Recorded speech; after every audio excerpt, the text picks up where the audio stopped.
On today's show, we are discussing the differences between a job and a business. Most entrepreneurs fall into the wrong habits. They're working on transactional work all day long. By the end of the show, you're going to figure out how to take that, move it over to high-level business activities. I hope you're doing that right now, but if you're not, check it out right now.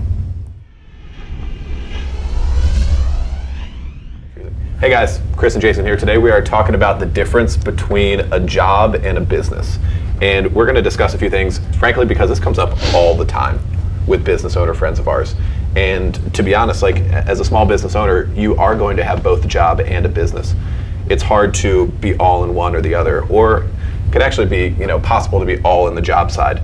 But we're going to break down a few things, and the important part here is to just think about your own routine, your own day, your own week, and notice about the things that you are doing and categorize them as job or business, right? Yeah, absolutely. And I feel like a lot of entrepreneurs, small business owners, somebody who thinks they want to get into starting a business don't even realize it. They're like, I had such a busy day. I worked on this, I worked on this, I worked on that. And it's like, that's great. That pretty much, we've used the term offense and defense before. Some people may be offended based on that, but you shouldn't, because there's, as we put in this whiteboard, and we're going to talk about these one by one, but as you put it, there's job activities, and then there's business activities that have to be done on a regular basis. It's up to you if you want to divide them into like 50-50 throughout your day, but they're 50 would be strong. Equally important. They're equally important. You can't be heavy on this side and not on this side. And on the other side, you can't just be doing straight high-level growth activities all day long and not watching what's going on inside your business. That's also a recipe to failure. So they go both ways. For sure, yeah. But the main trap here, and why this comes up so often with friends, is that people just get completely stuck in their transactions, and they're doing them all day long, and they feel much more like they have a super busy job, not so much a business. Yeah, and that's what we're trying to avoid there. Exactly. And what happens is you're a year, 2, 3 years down the road, and you're like, I'm making okay money, but I'm really, really busy and I'm grinding. And then, an easy response is, you know what? You can make that exact same salary working across the street at your competitor, and you can work 9 to 5, and you don't have to have any of the liability or any of the stress or any of the other burden on you. So again, all of these things we're talking about are important, but make sure on a regular basis you are doing all of these things. Yep. So again, the transaction part's pretty simple. It doesn't matter what business you're in, whatever your transaction stuff. Don't get caught too much inside each individual transaction. If you're investing in real estate, you can't do everything inside that. You need to help to offload some of those things. If you sold a property today, great, you should sell properties every day, but that's a transactional thing. Just because you sold a property today doesn't mean that you're setting up the future, or you're setting up activities for selling more properties in the future. Yeah, for sure. So let's jump over to the other side real quick and talk about some of the high-level business owner stuff that should definitely be a focus every day. Could it be 50-50 between job and business? I don't know. But as long as something business owner-wise is getting done every day, you're going to be in a much, much better spot. The real mistake is to say, oh, okay, as soon as I get done with all my transactions, with all my job, then I'll do some business owner stuff, right? Yep. And that's a big mistake. And maybe even prioritizing at the beginning of the day your business owner stuff before you get bogged down with all the transactions could be a good strategy. I mean, they say the most important stuff should be done first thing in the day while it's fresh in your mind. Yep. And then you say, hey, this stuff was completed. What's a better feeling than getting your core stuff completed before everything even starts? Yeah, and then feel free to get bogged down in all your transactions for the day. But some of these examples are, if you're building, I used the word building here a couple times because that's really what it is when you're the business owner. Anything that you would consider building an operation, a machine, like marketing, like financial stuff, like operations, that's the business owner stuff, the opposite of the transactional. So if you could come in the morning and work on a couple of those types of things before you get swamped, just running your day-to-day, I think that would be a good way to go. Yeah, it's your operation, so the reason you have to do this is you want to set it up the way that you feel is best, of the way that you want to run your company. It's hard to assign a staff member, a virtual assistant, or somebody some of these things. Now keep in mind, a lot of these things can eventually turn into tasks or turn into someone that's operating that job, some of the marketing systems and stuff like that, but the overall high level of kind of setting it up, you got to be involved in, and it's important. Yeah, for sure. So think about your business.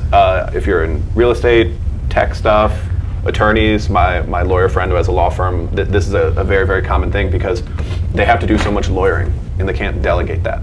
But mind you, that's transactional stuff. Yeah. And that's a difficult thing for professionals like lawyers and accountants and architects, stuff like that. Doctors, dentists, all that. Doctors for sure, because only a doctor can doctor. You can't just send one of the staff in to be like, yeah, go take care of this patient real quick.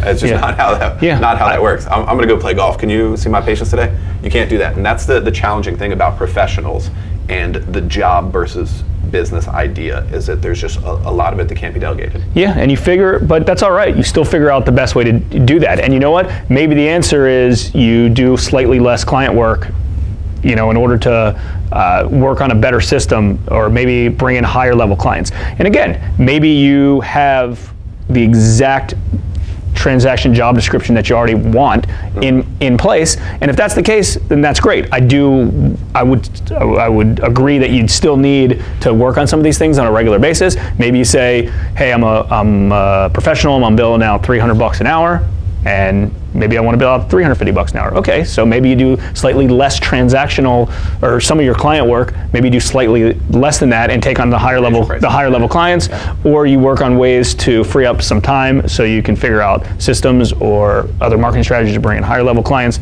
I mean, you got to get creative with this. And I think the reason that a lot of people fall in this trap is we're all creatures of habit, and all of a sudden you create yourself a job over here, and it's just a habit of, hey, I'm stuck in court from 9 to 5, or I'm stuck, at this client's office working with them from 9 to 5, or whatever the case is. Right. And it's like, I don't have free time. Well, you got to figure out a way to create free time. And you know what? Maybe that 9 to 5 turns into 9 to 6, and then that extra hour does some of these things until you figure out a way to free up some of your time to do that. And you know what? There's nothing wrong with taking one step back to take 2 steps forward. Yeah, no doubt. I mean, definitely. A lot of people, especially starting out, we've all done the night and weekend sort of game, and over time you can pull back from that. Or like blocking days. When you were saying that, I was just thinking about a friend of mine who's a dentist in Florida, and he has said to me, like, in his week, he doesn't do dentistry on Mondays and Thursdays. Those are his business owner days. Great. He's doing all the managerial Great time block. Yeah. Mondays and Thursdays he's not seeing patients. And there are other dentists who can, and that's how he's broken it out, so that he can really have time and be disciplined about focusing on those high-level business owner activities. Smart way to go about it. And I know a lot of people think these transactional stuff is sexy. You became a doctor because you want a doctor. You became a real estate investor because you enjoy real estate. But I promise you, you think these are harder, right? And they're harder because they're harder because you're not used to it. And it's just stuff that you're not doing on a regular basis. But over time, this is the stuff that's become sexy to us. Monitoring financials. Who doesn't want to, as a business owner, who doesn't want to count their money? I love or know how much money that they have that they're bringing in and stuff like that.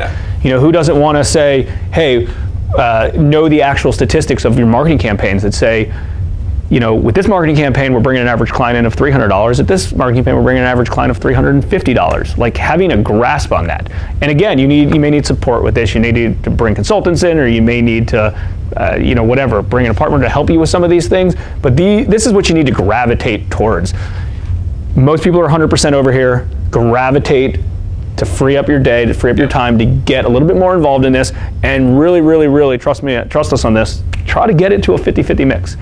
50-50 mix is where it's at. 50-50, very strong. Obviously, you don't just want to be, looking at financial reporting all day and other stuff. You started a business probably because you really, really, really do enjoy these things. Sure. You do enjoy your clients. You do enjoy working on transactions. You may even enjoy managing your employees. Day in, day out. Some people may. But regardless of that, really try to diversify your day into all of these things, and hey, it's a good formula for success. Yep, and first things first, just understand the difference between this and that, and then you're going to be a step ahead of a lot of people. Yeah, any other comments or any other questions or comments related to this, feel free to comment below in this video. Again, we like to share these with the community. We have a lot of business owner and entrepreneur followers, and your comments truly, truly help other people, because there's so many types of businesses out there, and everyone's in different spaces, and although they're all in different spaces, they're all kind of mold into one of being a business owner, being an entrepreneur. So everyone could certainly use your help. Like, comment, share, subscribe, and thanks for following us. See you.